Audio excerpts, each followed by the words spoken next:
नमस्कार। आकाशवाणी जयपुर अजमेर से प्रस्तुत हैं प्रादेशिक समाचार।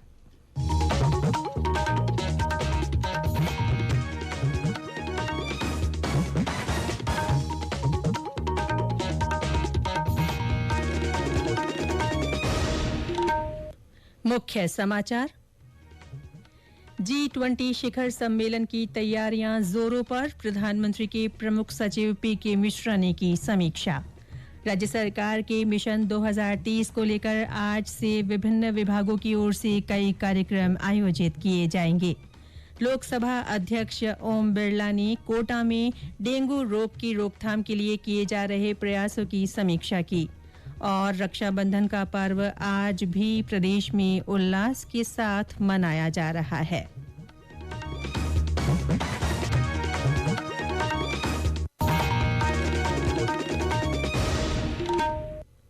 समाचारों के साथ मैं रितिका गुप्ता। और अब समाचार विस्तार से। प्रधानमंत्री के प्रमुख सचिव डॉक्टर पीके मिश्रा ने कल नई दिल्ली में G20 समन्वय समिति की बैठक की अध्यक्षता की। उन्होंने नई दिल्ली में होने जा रहे G20 लीडर्स सम्मेलन की तैयारियों का जायजा लिया। बैठक में G20 सचिवालय के वरिष्ठ अधिकारियों और विदेश, गृह, संस्कृति, सूचना और प्रसारण मंत्रालय तथा दूरसंचार विभाग के वरिष्ठ अधिकारियों ने हिस्सा लिया।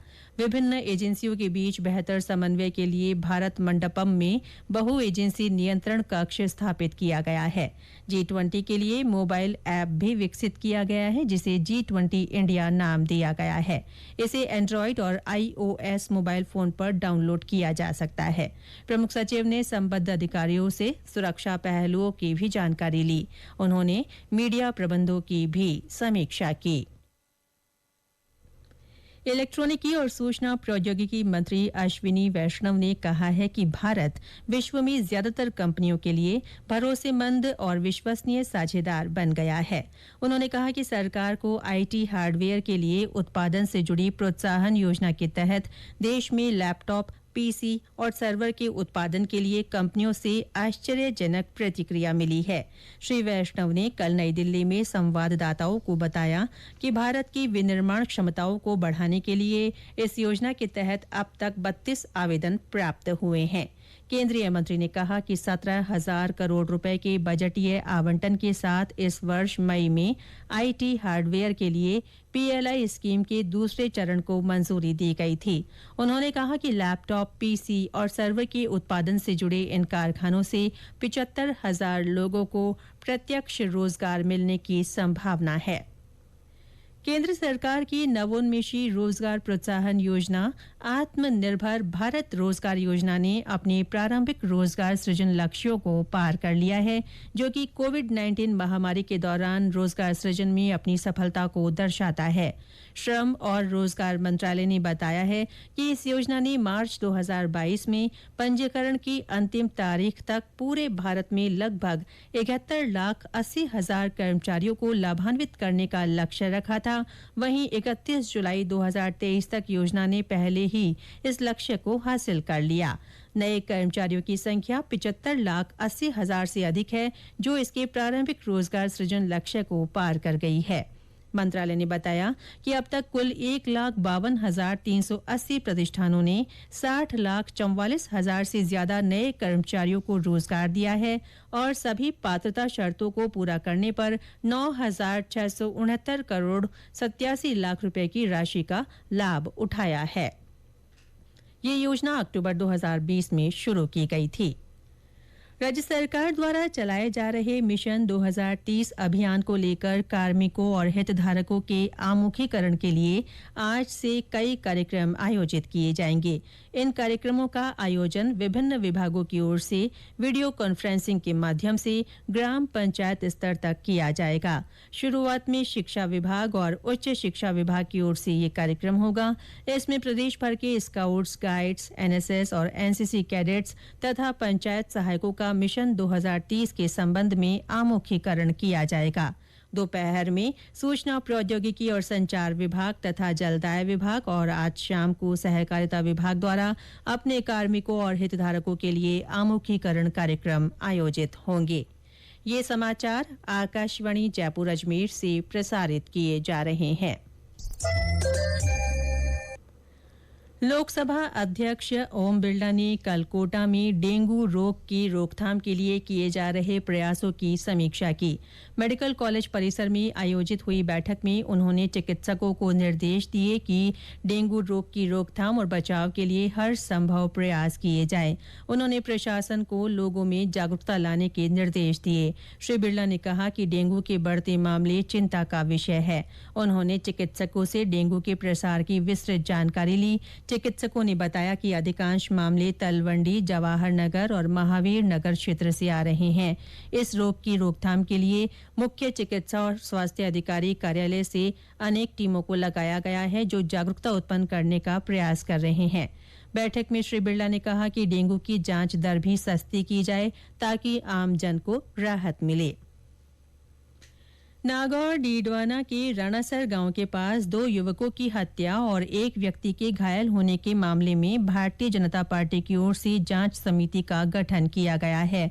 पार्टी प्रदेश अध्यक्ष सीपी जोशी ने बताया कि इस समिति में विधानसभा में प्रतिपक्ष नेता राजेंद्र राठौड़, अजमेर सांसद भागीरथ चौधरी और पूर्व विधायक गोवर्धन वर्मा शामिल हैं। उन्होंने कहा कि ये समिति घटनास्थल का दौरा कर संपूर्ण जानकारी लेकर जांच रिपोर्ट प्रस्तुत करेगी। गौरतलब है कि इस मामले में 3 संदिग्ध आरोपियों को पुलिस ने हिरासत में लिया है। पुलिस और प्रशासन के वरिष्ठ अधिकारी घटनास्थल पर पहुंच गए हैं। पीड़ित परिवार को न्याय, आरोपियों को गिरफ्तार करने तथा अन्य मांगों को लेकर स्थानीय लोगों ने कल कुचामन थाने के बाहर धरना भी दिया। नेता प्रतिपक्ष राजेंद्र राठौड़ भी इस दौरान मौजूद रहे। उन्होंने कहा कि कांग्रेस सरकार के कार्यकाल में राज्य में कानून व्यवस्था की हालत खराब है।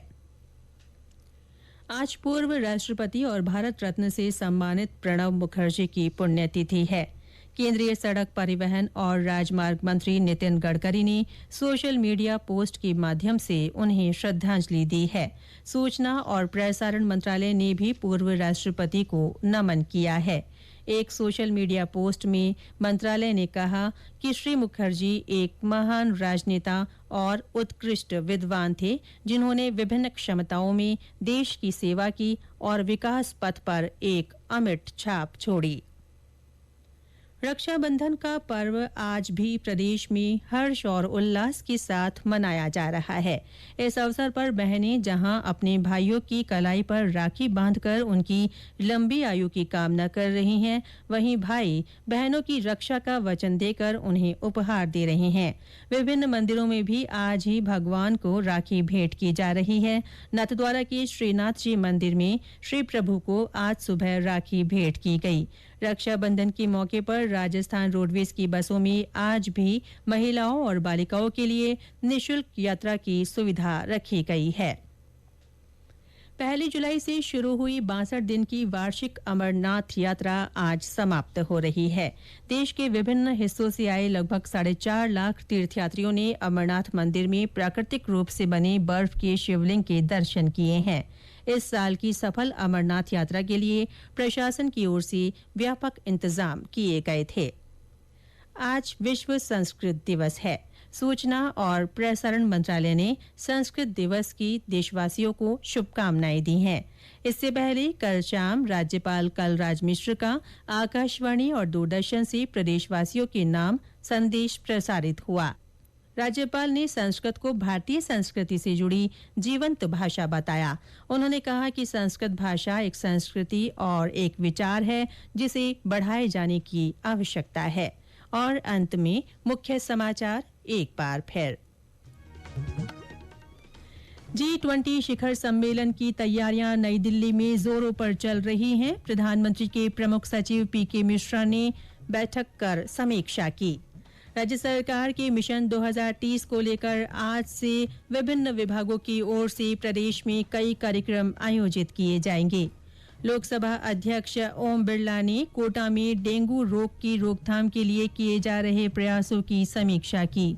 और रक्षाबंधन का पर्व आज भी प्रदेश में हर्षोल्लास के साथ मनाया जा रहा है। इसके साथ ही प्रादेशिक समाचार बुलेटिन समाप्त हुआ। नमस्कार।